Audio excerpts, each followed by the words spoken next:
Atos, capítulo 7. Então o sacerdote principal perguntou: O que você tem a dizer sobre isso? Estevão respondeu: Amigos, pais e irmãos, o Deus da glória apareceu ao nosso pai Abraão quando ele ainda vivia na Mesopotâmia, antes de se mudar para Harã, e ordenou: deixe sua terra e sua família e vá para a terra que vou mostrar a você. Ele deixou a terra dos caldeus e foi para Harã. Depois da morte do seu pai, migrou para cá, onde vocês vivem agora. Mas Deus não lhe deu nada, nem um palmo sequer, prometendo que a terra seria dada ao seu filho, ainda que Abraão não tivesse filho na época.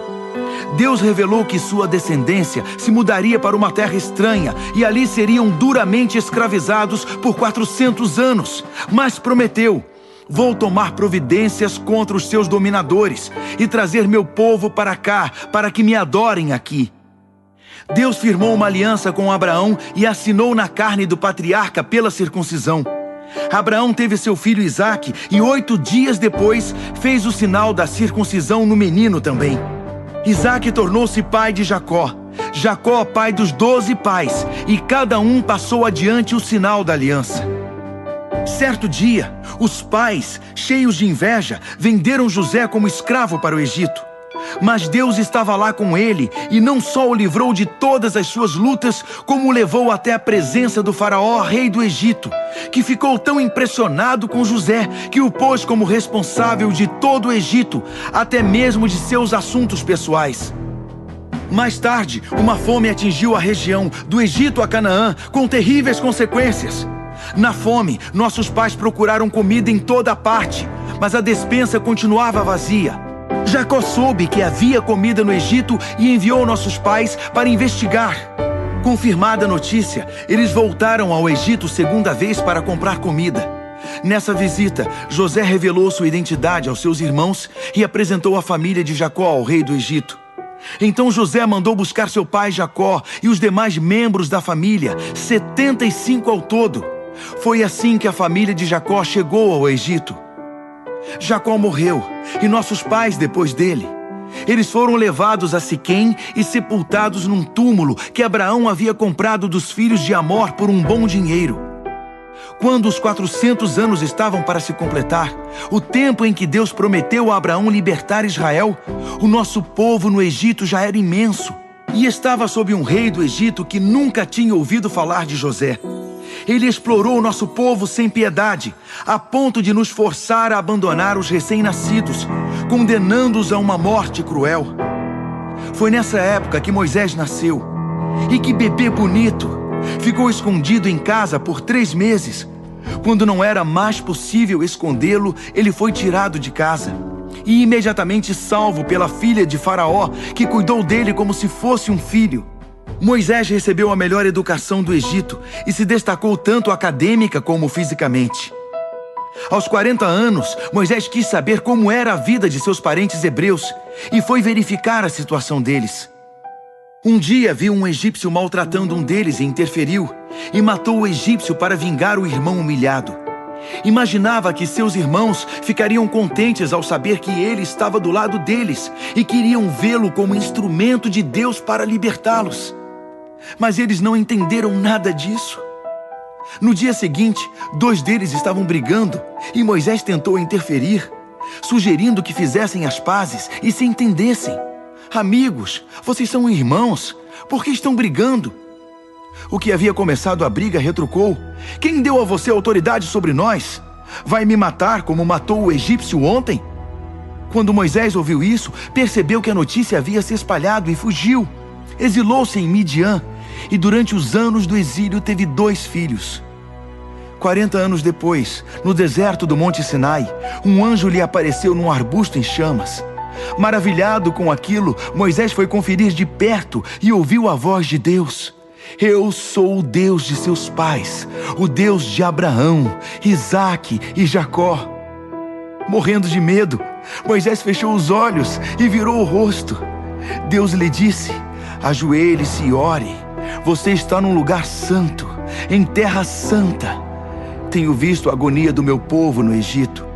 Ouvi seus gemidos. Vim para ajudá-los. Prepare-se, eu mandarei você de volta ao Egito. E esse era o mesmo Moisés que antes haviam rejeitado, dizendo: quem deu a você autoridade sobre nós? É aquele Moisés que Deus, usando o anjo no arbusto, enviou de volta como líder e libertador. Ele os tirou da escravidão para a liberdade, realizando coisas maravilhosas, sinais da parte de Deus por todo o Egito, no Mar Vermelho e no deserto por 40 anos. E foi isso que Moisés disse à comunidade: Deus levantará um profeta como eu entre vocês. Esse é o Moisés que ficou entre o anjo que falava no Sinai e os seus antepassados, reunidos no deserto, que recebeu as palavras de vida que lhe foram entregues e as comunicou a nós, palavras que nossos pais rejeitaram. Eles tinham saudade dos costumes egípcios e reclamaram com Arão: faça para nós deuses a quem possamos ver e seguir. Esse Moisés que nos trouxe para este fim de mundo, nem sabemos o que lhe aconteceu. Foi nessa ocasião que fizeram um ídolo em forma de bezerro, ofereceram-lhe sacrifícios e festejaram um ídolo que confeccionaram. Deus não estava satisfeito, mas os deixou agir conforme desejassem, adorar cada novo Deus que aparecia e viver com as consequências descritas pelo profeta Amós. Vocês me trouxeram oferendas de animais e grãos durante 40 anos no deserto, ó Israel? Que nada! Estavam ocupados demais, construindo santuários para os deuses da guerra e as deusas do sexo, adorando-os de todo o coração e com toda a força. Foi por isso que eu os mandei para o exílio na Babilônia. Durante todo esse tempo, nossos antepassados tiveram um santuário em forma de tenda para o verdadeiro culto, feito conforme as especificações que Deus dera a Moisés. Esse santuário os acompanhava enquanto seguiam Josué, quando Deus eliminou os pagãos da terra.